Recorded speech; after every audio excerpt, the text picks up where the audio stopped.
ભરૂચ જિલ્લામાં દિવ્યાંગ સહાય યોજના હેઠળ અપાયેલા મોબાઈલ ફોનને લઈ અસંતોષ જોવા મળ્યો છે. દિવ્યાંગ અરજદારોએ જિલ્લા સમાજ સુરક્ષા અધિકારીને લેખિત રજૂઆત કરીને સરકાર દ્વારા અપાયેલા 4G મોબાઈલ ફોન સ્વીકારવાનો ઇનકાર કર્યો છે.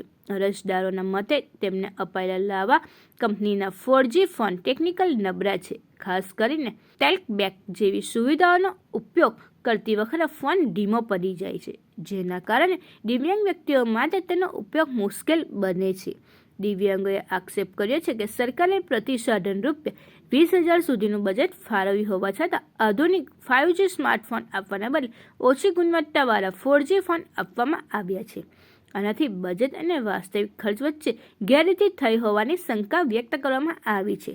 દિવ્યાંગોએ માંગ કરી છે કે આ સમગ્ર મામલે યોગ્ય તપાસ કરવામાં આવે, ગુણવત્તાભર 5G મોબાઈલ ફોન પૂરા પાડવામાં આવે અને જો ગેરરીતિ જણાય તો જવાબદાર અધિકારીઓ સામે કડક કાર્યવાહી કરવામાં આવે. આ મુદ્દે જિલ્લા સમાજ સુરક્ષા અધિકારી રાજેશ દેસાઈએ જણાવ્યું હતું કે અરજદારોની રજૂઆત ઉપરી કચેરી ખાતે મોકલી આપવામાં આવી છે. તેમને ખાતરી આપી છે કે આ બાબતે વહેલી તકે યોગ્ય નિર્ણય લેવામાં આવશે અને જૂના ફોન પરત લઈ નવા ફોન આપવામાં આવશે.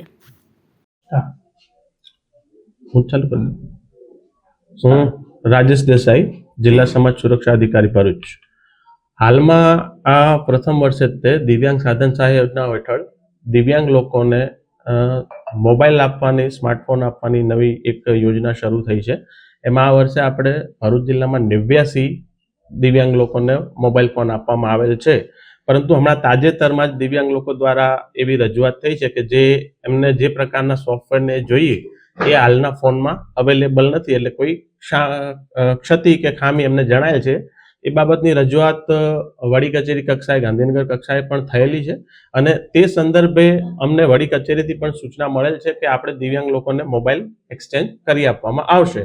હાલમાં આ જે દિવ્યાંગ લોકોની જે રજૂઆત છે એ રજૂઆતને અમે વડી કચેરી સુધી પણ પહોંચાડીશું અને જ્યારે આ બીજા નવા ફોન અમને આપશે વડી કચેરીથી, જે બી સૂચના આવશે એ સૂચના અનુસાર અમને અમારી જોડે જો નવા મોબાઈલ આવશે, જ્યારે મતલબ લગભગ 10 થી 15 દિવસમાં મોબાઈલ આવી જવાને સૂચના છે, એ આવી જશે એટલે આપણે દિવ્યાંગ લોકોને તમામને કોન્ટેક્ટ કરીને એમનો જે જૂનો ફોન છે એમને નવા ફોન સાથે એક્સચેન્જ કરી આપવામાં આવશે.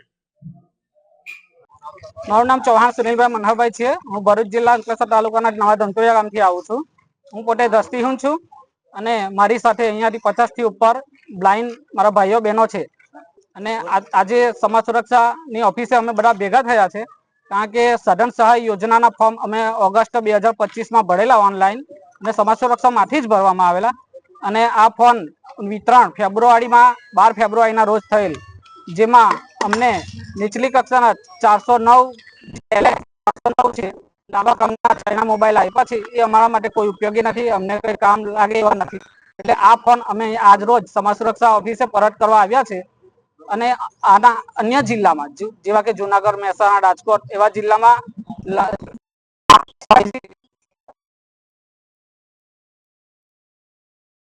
અમને પણ મળે એ માટે અમે આજે અહીંયા ભેગા થયા છે અને અત્યારે ભેગા થયા છે પણ 11:15 સાડા 11 થયા પણ હજુ કોઈ અધિકારી અહીંયા ઓફિસ પર છે નહીં. એટલે અમે માંગ કરીએ છીએ કે આ ફોન અમને 15 દિવસ સુધીમાં રિટર્ન થાય, નહીં તો પછી અમે ધરણા પર કલેક્ટર ઓફિસ બેસીશું. બરાબર.